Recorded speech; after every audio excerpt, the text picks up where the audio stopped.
부활절을 맞이하고 또 이제 코로나도 이제 좀 잠잠해지고 끝나가는 그런 분위기인 것 같습니다. 우리 성광교회는 더욱더 사랑이 많고 또 은혜가 넘치고 잘 되어가는 생명력 넘치는 그런 축복 많은 교회 공동체 될 줄로 믿습니다. 아멘. 오늘 읽은 요한복음 21장의 말씀의 자리가 곰곰이 생각해보면 요한복음은 20장 31절로 끝이 났어야 될 말씀입니다. 근데 한 장이 더 삽입되어 있는 듯한 느낌입니다. 20장 31절의 말씀 보면 오직 이것을 기록함은 이렇게 기록되어 있습니다. 그러니까 사도 요한이 요한복음을 기록한 저술의 목적을 이미 매듭을 지었습니다. 그리고 한 장이 더 추가된 겁니다. 왜 사도 요한은 요한복음을 기록할 때 마지막에 한 장을 더 추가해놨을까? 곰곰이 생각해 보았습니다. 오늘 말씀의 제목이 부활 영성 1, 살며 사랑하며입니다.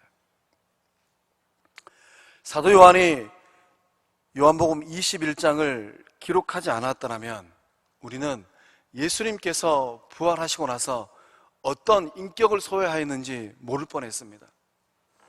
부활하신 예수님은 존재론적으로 오늘을 살고 있는 우리들과는 질적인 차이가 있는 분이라고 지난 주일날 말씀드렸습니다. 시공간을 초월하시고 또 중력의 지배를 받지 않는 그런 영화의 몸을 입으신 분이 바로 부활하신 예수님입니다. 부활하신 예수님은 어떤 인격을 갖고 계셨을까? 예수님께서 부활하고 나서 보여주신 그 삶의 자리에서 나타나는 그 인격의 열매들은 무엇이었을까? 이런 질문들이 제 안에 들기 시작했습니다. 오늘 말씀을 나눌 때, 부활하신 예수님도 그렇게 사셨구나. 그 말씀에 공감이 되어지고 그 말씀에 아멘이 되어질 때 우리 성광의 모든 식구들도 부활의 영성을 가지고 예수님처럼 살아가는 복된 주의 제자들 될 줄로 믿습니다. 예수님께서 요한복음 13장 1절의 말씀을 통하여서 예수님께서 보여주시는 사랑이 어떤 사랑인가 분명하게 말씀하셨습니다. 예수님은 이 땅에 계실 때 세상에 있는 자기 사람들을 무척 사랑하셨습니다. 아끼시고 또 아끼시고 많은 사랑을 주셨습니다. 그 사랑의 나타남이 심지어 죽어서 무덤에 들어간 나사로한테까지 전해지게 된 것입니다. 예수님은 이 세상에서 거하시는 동안에 제자들 그 삶의 자리 마음 가운데 꼭 심어주고 싶었던 것, 그것이 무엇일까? 예수님의 인생을 한 단어로 추격하라면 그것이 무엇일까? 사랑입니다. 예수님은 어떻게 사랑하셨습니까? 13장 1절 말씀 가운데 세상에 있는 자기 사람들을 사랑하시되 대충 사랑하지 않았다라고 기록되어 있습니다. 끝까지 사랑하시니라. 그래서 부활하신 예수님께서 21장의 말씀을 통하여서 오늘을 살고 있는 우리들에게 주시는 단 한 가지 메시지가 있습니다. 끝까지 사랑하는 것, 그것이 무엇인지 정확한 실예를 보여주고 있는 것입니다. 부활하신 예수님께서 제자들을 멀리 하시고 제자들을 가까이 하지 않았더라면 우리는 예수님의 끝까지 사랑이 무엇인지 몰랐을 것입니다. 말씀 가운데 끝까지 사랑이 무엇인지 명확하게 아는 우리 모두 될 수 있길 주의 이름으로 축복합니다. 우리 3절과 4절의 말씀 함께 읽어보겠습니다. 시작.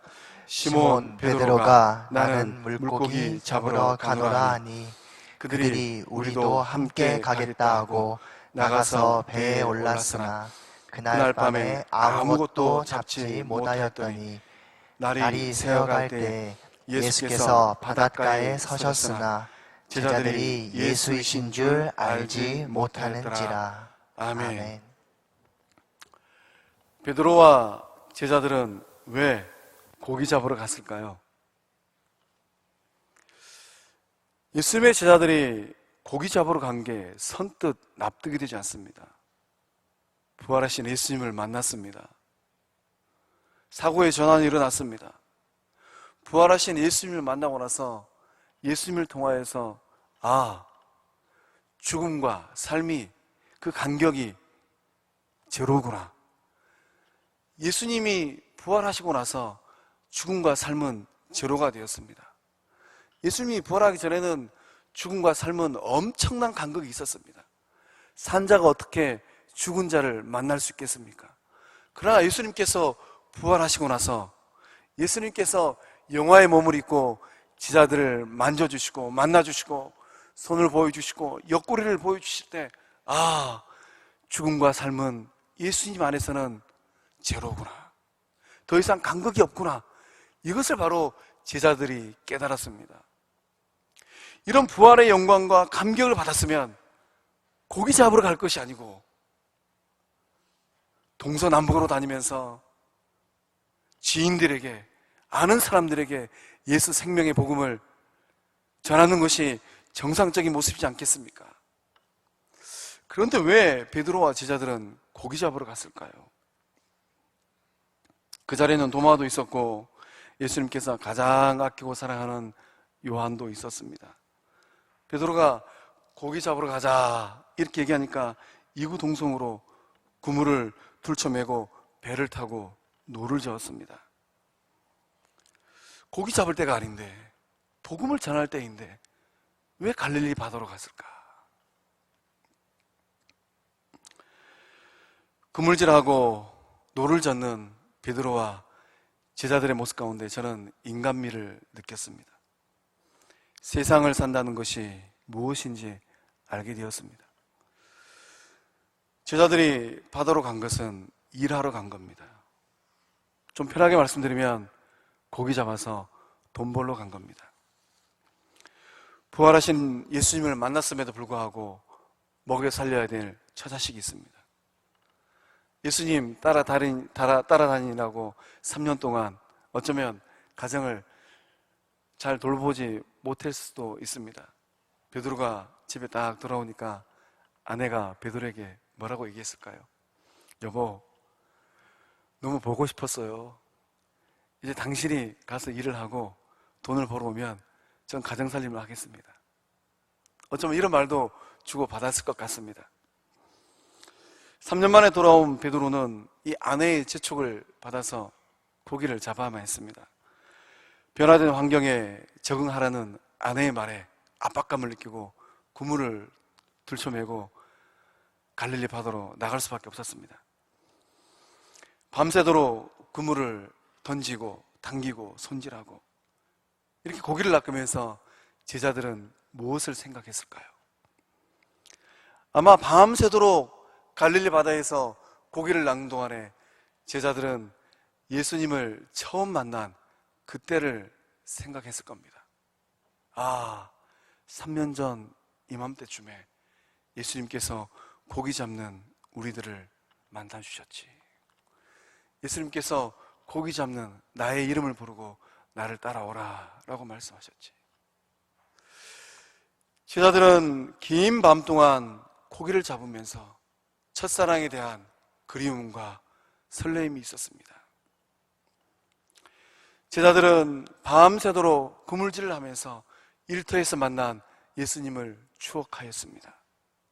어떤 사람들은 이런 베드로와 제자들을 두고 말하기를 사명을 잊어버리고 자연인으로 돌아갔다라고 얘기합니다. 그것은 베드로와 제자들을 몰라서 하는 말입니다.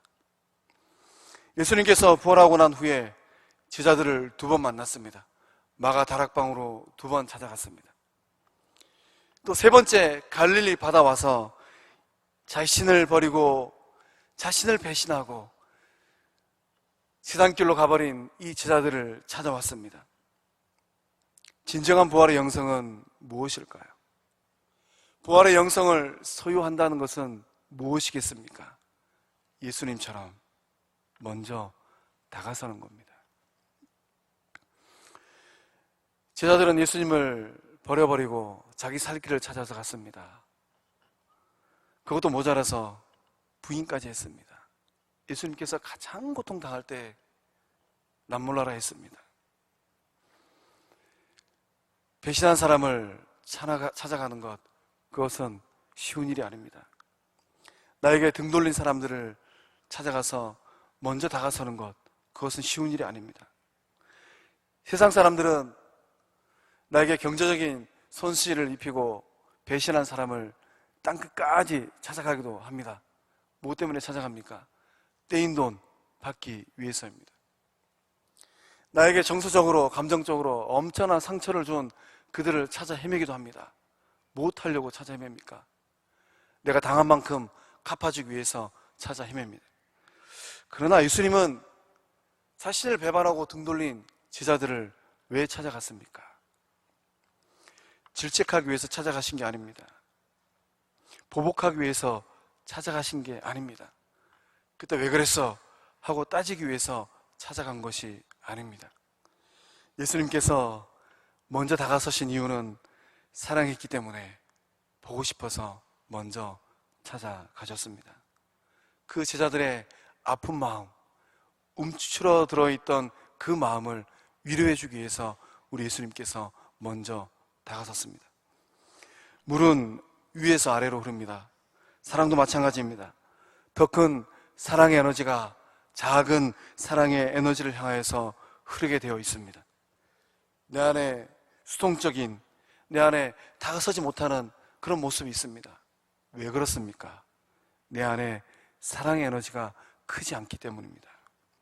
끝까지 사랑하는 것, 그것은 어려운 게 아닙니다.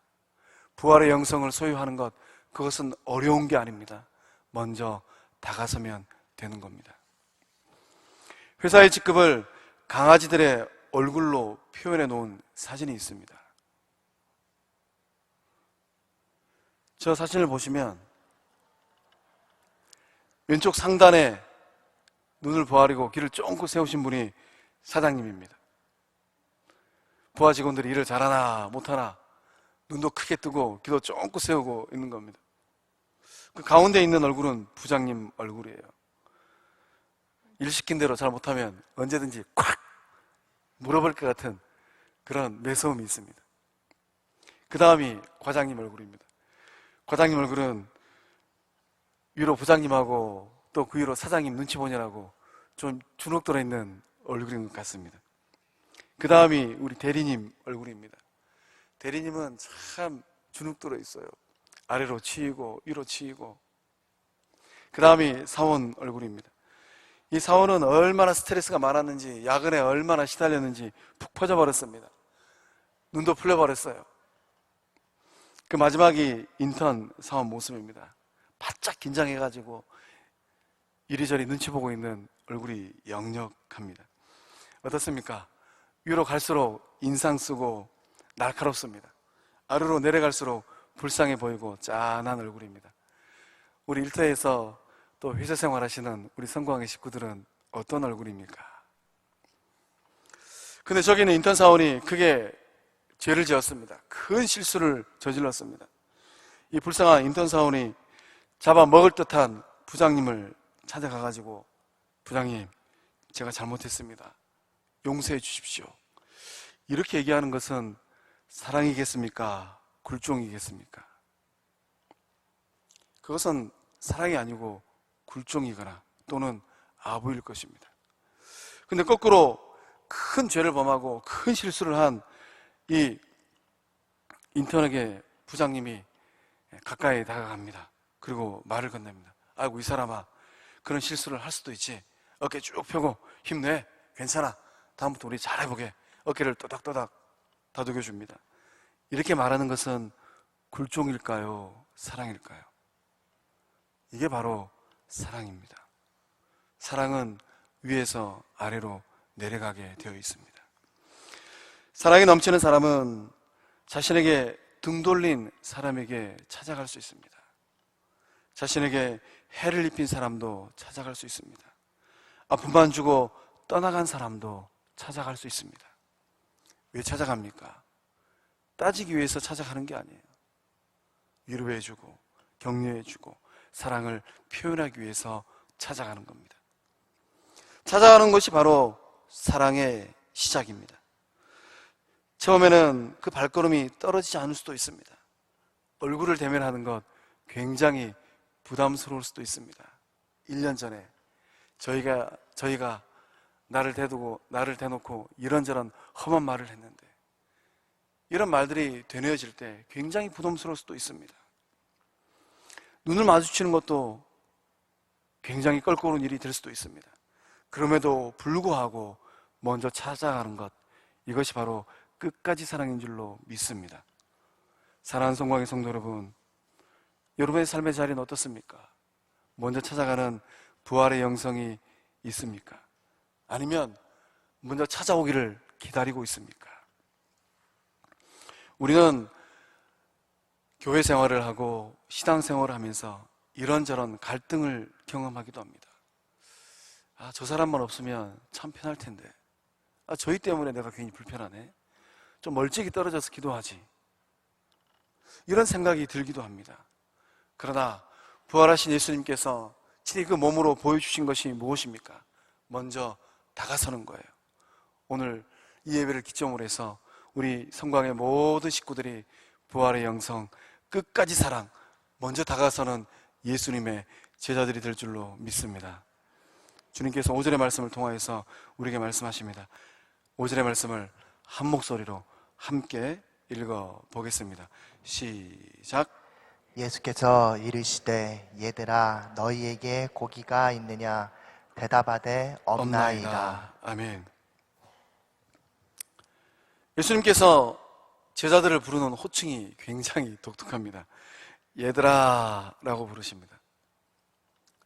예수님께서 얘들아 라고 부르는 그 사람들은 누구입니까? 어린 아이가 아니에요. 다 큰 성인입니다. 그것도 거친 바다에서 평생토록 고기를 잡은 베테랑 어부들입니다. 예수님은 이들을 향하여서 얘들아 라고 불렀습니다.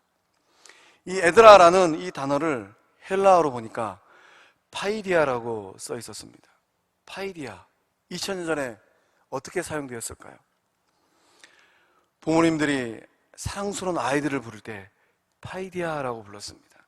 얘들아 라고 불렀습니다. 애정과 관심을 갖고 아이들을 부를 때 불렀던 호칭이 바로 얘들아입니다. 예수님은 제자들을 그렇게 불렀습니다. 왜 그렇게 불렀을까요? 모르긴 몰라도 제자들은 밤새도록 그물질을 하면서 가슴을 치고, 내가 그때 왜 그랬을까?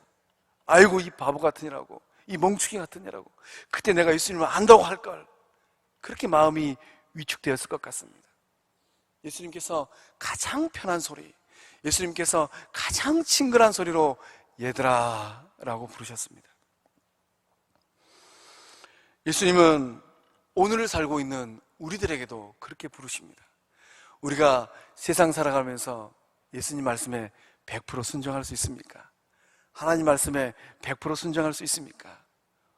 오늘 베드로처럼 내가 죽을지언정, 이런 신앙의 각오가 있다 할지라도 내일이 되면 그런 죄의 유혹이 있고 내 자신의 연약함이 있을 때 얼마든지 베드로처럼 뒤돌아설 수 있는 게 바로 우리입니다. 하나님 말씀 따로, 내 삶 따로 살 수 있는 게 바로 우리들이에요. 그런 우리들의 삶의 자리에 예수님은 어떻게 다가오시겠습니까? 얘들아, 가장 편한 소리, 가장 따뜻한 소리, 그렇게 부르면서 우리들 곁에 다가오시는 겁니다. 그래서 예수님께서 그렇게 부르시면서 너희에게 고기가 있느냐라고 물으셨습니다. 예수님께서 바라시는 게 있다면 무엇이겠습니까? 관계의 회복이에요. 예수님께서 제자들의 온 마음, 예수님께서 제자들의 꽁꽁 얼려있는 그 마음을 탁 풀어주시면서 물었습니다. 너희에게 고기가 있느냐? 할 말이 참 많으셨을 것 같아요. 베드로 너 그때 왜 그랬어? 이렇게 따질 수도 있었을 것 같습니다. 근데 그렇게 하지 않으셨어요. 너희에게 고기가 있느냐? 사랑은 무엇입니까? 사랑은 따뜻한 표현을 하는 거예요. 사랑은 다른 게 아니에요. 사랑은 가장 친근한 언어로 말을 건네는 겁니다. 상대방이 먼저 나에게 말을 걸어오기를 기다린다면 우리는 귀한 기회들을 놓쳐버릴 수 있습니다. 기다리기만 한다면 어쩌면 그 오해가 눈덩이처럼 불어날 수도 있습니다. 이 오해가 또 쌓이고 또 쌓여서 결국에는 오해를 풀어버릴 기회조차 놓쳐버릴 수 있습니다. 사랑은 누구나 할 수 있는 거예요. 사랑은 예수님처럼 어려운 말 아닙니다. 얘들아, 가장 편한 말로 불러주면 되는 거예요. 김집사님, 이권사님, 최집사님, 편안한 목소리로 불러주면 되는 겁니다. 너희에게 고기가 있느냐? 그 삶의 자리에 가장 소소한 질문이에요. 어떻게 평안하셨습니까? 한 주간 일터에서 평안했습니까? 어젯밤에는 별일 없었습니까? 병원 다녀오셨다라고 소식 들었는데 차도가 좀 있습니까? 이렇게 질문하는 게, 이렇게 말을 건네는 게 바로 주님께서 보여주신 끝사랑, 주님께서 보여주신 부활의 영성인 줄로 믿습니다. 그래서 오늘 우리가 결단할 게 있습니다. 무엇입니까? 내가 평소에 그이하고는 좀 거리감이 있어가지고 말도 못 섞어봤는데 오늘 예배를 기점으로 해서 예수님처럼 가장 편한 질문, 평소에 별일 없습니까? 하시던 일은 잘 돼가고 있습니까? 이런 말을 건네봐야 되겠구나. 이런 결단을 하는 분들이 바로 부활의 영성을 소유한 주의 제자들인 줄로 믿습니다. 아담과 하와가 그만 하나님께서 먹지 말라는 것을 탁 먹어버렸습니다. 하나님은 어떻게 했습니까? 하나님은 아담과 하와에게 먼저 다가섰습니다. 우리 창세기 3장 8절과 9절의 말씀 함께 읽어보겠습니다. 시작. 그들이 그날 바람이 불 때 동산에 거니시는 여호와 하나님의 소리를 듣고 아담과 그의 아내가 여호와 하나님의 낯을 피하여 동산 나무 사이에 숨은지라. 여호와 하나님이 아담을 부르시며 그에게 이르시되 내가 어디 있느냐. 아멘. 하나님께서 아담을 불렀습니다. 아담아, 내가 어디 있느냐. 하나님께서 어떤 뉘앙스로 불렀을까요? 1번, 잡아먹을 듯이. 2번, 화가 잔뜩 난 목소리로. 3번, 사랑 가득한 따뜻한 목소리로. 몇 번일까요? 역시 우리 성광의 식구들은 큰 믿음의 큰 사랑의 사람들인 줄로 믿습니다. 하나님께서 먹지 말라는 선악과를 먹어버린 아담에게 화를 내지 않았어요. 잡아먹을 듯한 목소리로 말하지 않았습니다. 사랑 가득한 목소리로, 따뜻한 소리로, 아담아, 내가 어디 있느냐. 하나님께서 말을 먼저 거셨습니다. 그리고 어떤 일이 일어났습니까? 하나님께서 먼저 말을 거니까 아담 씨가 참 말을 잘하셨어요. 하나님 앞에 자초지정을 다 미주알 고주알 다 얘기했습니다. 하나님께서 짝지어 주신 저 사람이 다 얘기했어요. 하나님이 다 들었습니다. 그리고 어떻게 했습니까? 하나님께서 아담을 치유하기 시작했습니다. 수치심을 가려주기 시작했어요. 이게 바로 하나님께서 아담에게 말을 건넜을 때 일어난 사랑의 역사입니다. 하나님께서 아담에게 따뜻한 말로 말을 건네지 않았더라면 아담과 하나님은 어떻게 되었을까요? 아담과 하나님의 관계는 그걸로 끝났을 것 같아요. 아담과 하나님의 관계는 그걸로 끝입니다. 가정에서 가족들 사랑하십니까? 5월 가정의 달이 성큼성큼 다가오는데 5월 돼가지고 이리저리 하지 마시고 오늘부터 말씀 잘 새기시고 잘 하시길 바랍니다. 가족을 사랑한다는 게 뭡니까? 아내가 너무 미워요. 맨날 바가지 긁고 남편이 너무 꼴보기 싫어요. 옆집 철수 아빠는 열심히 일해가지고 돈도 많이 벌었는데 이 인간은 놀기 바쁘고 일도 대충대충 하고 벌어오는 것도 시원찮고 꼴보기 싫습니다. 어떻게 해야 되겠습니까? 바가지 막 긁어야 되겠습니까? 사랑의 말을 하라는 거예요. 사랑의 말을 먼저 건너라는 겁니다. 교회에서 만나는 많은 성도들 보면 어떤 생각이 드십니까? 마음이 너무 불편한 사람이 있습니까? 저희 때문에 교회를 옮겨버릴까? 이런 생각을 해보신 적은 없습니까? 어떻게 해야 되겠습니까? 부활의 영성을 소유한다는 것은 내 안에 예수님의 사랑이 있다는 것, 내 안에 끝까지 사랑하시는, 나를 끝까지 사랑해 주신 예수님 사랑이 있다면 멀리하면 안 되는 거예요. 예수님 사랑이 있다면 배신한 제자들을 예수님께서 다가셔서 얘들아라고 불렀던 것처럼 좀 힘들어도 먼저 다가서서 말을 건네는 겁니다. 김 집사님, 객지에 나가 있는 자녀들 잘 지내고 있습니까? 딸아이 결혼했다고 하던데 잘 살고 있습니까? 이렇게 묻는 겁니다. 직장에서 또 이웃 간에 만나는 사람들은 어떻습니까? 층간소음이 보통 아닙니다. 전화기를 들었다 놨다 들었다 놨다. 너무 심하면은 문 열고 올라가가지고 대문짝을 막 그냥 두들고 싶습니다. 어떻게 해야 되겠습니까? 우리 안에 부활의 영성으로 산다는 게 무엇입니까? 아무리 속썩이는 윗집이라 할지라도 엘리베이터에서 만나면 아이고 어제 좀 시끄럽던데 아이들 잘 크고 있죠? 이렇게 얘기하는 것, 이렇게 말을 건네는 게 바로 부활의 영성인 줄로 믿습니다. 사랑은 뭡니까? 끝까지 사랑은 뭡니까? 말을 먼저 붙이는 겁니다. 잘못한 사람, 내가 등지고 있는 사람, 이들에게 먼저 말을 건네는 게 바로 예수님의 사랑인 줄로 믿습니다. 나에게 상처를 입히고 나에게 피해를 입힌 사람, 시침이 떼고 멀리하는 것, 그것이 아니라는 거예요. 예수님처럼 부드러운 어조, 따뜻한 말로 말을 건넬 때 우리 주님께서 보여주신 이 끝사랑의 역사가 우리의 삶의 자리에 나타날 줄로 믿습니다. 사랑하는 성광의 성도 여러분, 끝까지 사랑, 부활의 영성은 무엇입니까? 관심 있는 눈빛, 사랑의 음성으로 너 잘 있느냐? 별일 없느냐? 라고 물어보는 것인 줄로 믿습니다. 우리 주님께서도 말씀하십니다. 우리 8절과 9절의 말씀 함께 읽어보겠습니다. 시작.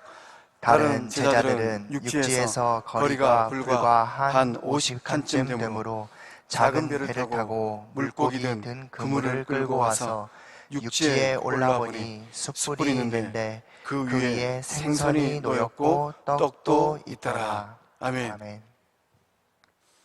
제자들이 밤새 일을 했습니다. 고기를 얼마나 잡았을까요? 한 마리도 잡지 못했습니다. 일평생 갈릴리 바다에서 베테랑 어부로 살았는데 이게 웬 말입니까? 그래도 만선을 하고 집에 돌아가야 아내에게 할 말이 있는데 밤새도록 한 마리도 못 잡았습니다. 동이 터오릅니다. 저 멀리서 낯익은 목소리가 들려옵니다. 그 소리를 따라 고개를 돌려보니 거기에 반가운 얼굴이 있습니다. 예수님 얼굴입니다.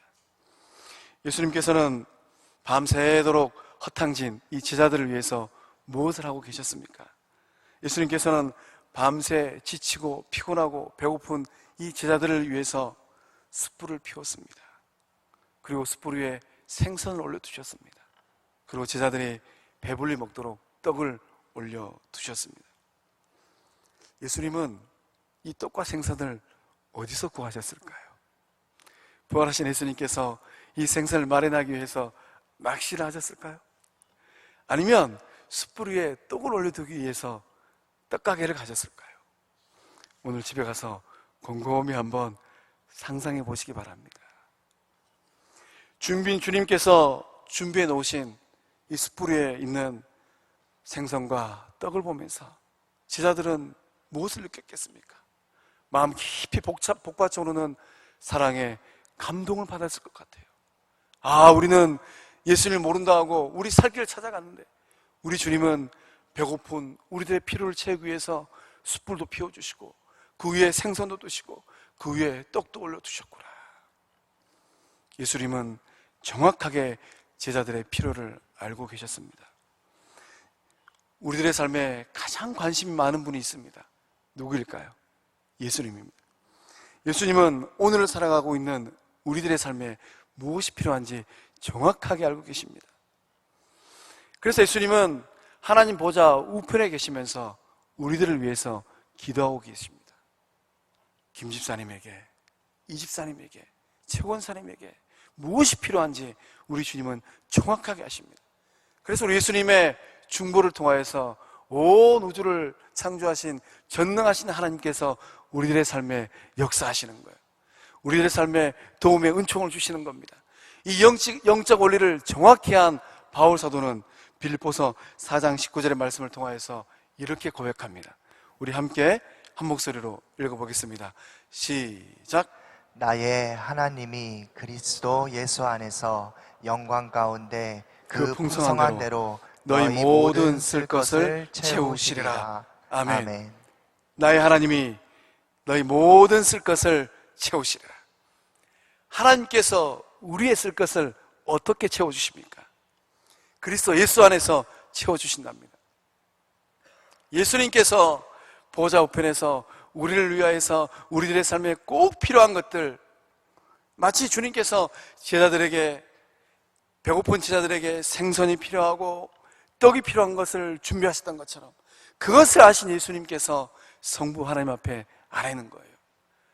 우리 성부 하나님, 온 우주 만물을 창조하신 전능하신 하나님께서 예수님의 기도를 들으시고 우리들의 삶에 필요를 채워주신 줄로 믿습니다. 그 영광 가운데 그 풍성한 대로 예수님의 생명의 풍성함이 곧 여러분의 풍성함 된 줄로 믿습니다. 예수님의 도우심의 능력이 우리들의 능력 된 줄로 믿습니다. 우리가 언제 상대방의 필요를 정확하게 알게 됩니까? 그 사람을 사랑할 때예요. 그 사람에게 관심이 있을 때입니다. 한 아름다운 처녀가 있었습니다. 이 처녀는 능력이 탁월했습니다. 보통 처녀들은 남자친구 한 명 만들기도 힘든데 이 아름다운 처녀는 얼마나 능력이 좋았던지 다른 처녀가 한 명 만들 때 동시다발적으로 3명의 남자친구를 만들었습니다. 대단한 능력입니다. 그래서 이제 1번, 2번, 3번을 정해두고 금요일 날은 1번, 토요일 날은 2번, 주일 날은 3번을 이렇게 만났습니다. 얼마나 즐거웠겠습니까? 얼마나 많이 꽃놀이 다녔겠습니까? 이렇게 시간을 보내다가 어느 날 이 아름다운 처녀가 마음에 결단을 했습니다. 3명 중에 1명을 골라가지고 내 신랑 삼아야 되겠다. 누구를 고르고 누구를 선택할까? 곰곰이 생각해 보니까 묘책이 떠올랐습니다. 그래서 이 3명의 남자친구를 각각 불러가지고 100만 원씩을 다 줬습니다. 그리고 한 달 뒤에 보자고 했습니다. 한 달 후에 어떤 일이 일어났겠습니까? 1번 남자친구는 그 100만 원으로 머리끝에서 발끝까지 아주 수려하게 나타났습니다. 슈트도 아주 고급지고 아름다운 슈트도 있고 구두도 삐까뻔쩍한 새 구두를 신고 딱 나타났습니다. 하는 말이 당신같이 아름다운 사람에겐 나같이 멋진 사람이 딱입니다 하고 사라졌습니다. 좀 이따가 이제 2번 남자가 등장했습니다. 한 달 전에 줬던 이 100만 원으로 양손 가득히 선물꾸러미를 들고 나타났습니다. 그리고 이 아름다운 처녀에게 선물꾸러미를 딱 주면서 전 당신을 위해서 모두 바칩니다 하고 사라졌습니다. 3번째 남자친구가 등장했는데 차림새로 꼬실꼬실하고 손에 아무것도 들고 온 게 없습니다. 저 인간은 뭐 하다가 왔을까 이런 생각이 들기도 했습니다. 그런데 딱 나타나서 하는 말이 한 달 동안 준 100만 원으로 열심히 장사를 해서 200만 원을 만들었습니다. 전 100만 원의 2배 이것을 드립니다. 여러분이 아름다운 처녀라면 누구를 신랑감으로 고르겠습니까? 몇 번 고르시겠습니까? 역시 우리 성곽의 성도님들은 세상 물정을 잘 하시는 것 같습니다. 그래서 이 아름다운 처녀가 3번 총각을 신랑으로 맞이했다는 전설 따라 삼천리 같은 이야기가 있습니다. 사람은 자신의 필요를 채워주는 사람을 좋아하고 사랑하기 마련입니다. 누군가가 나의 필요를 채워준다면 예수님께서 큰 거 주지 않았습니다.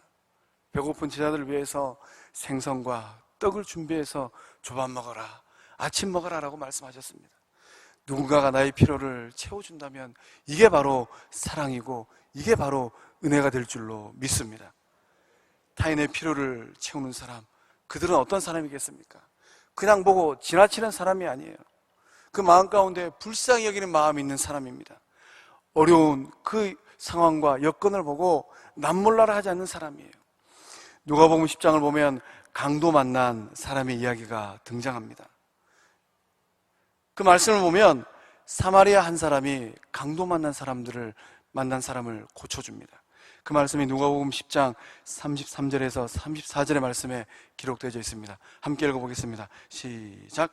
어떤 사마리아 사람은 여행하는 중 거기 이르러 그를 보고 불쌍히 여겨 가까이 가서 기름과 포도주를 그 상처에 붓고 싸매고 자기 짐승에 태워 주막으로 데리고 가서 돌보아 주니라.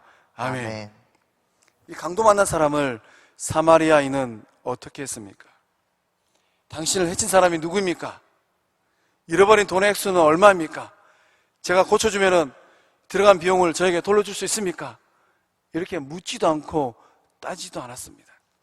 선한 사마리아인은 강도 만난 사람의 가장 위급한 그 필요를 채워주었습니다.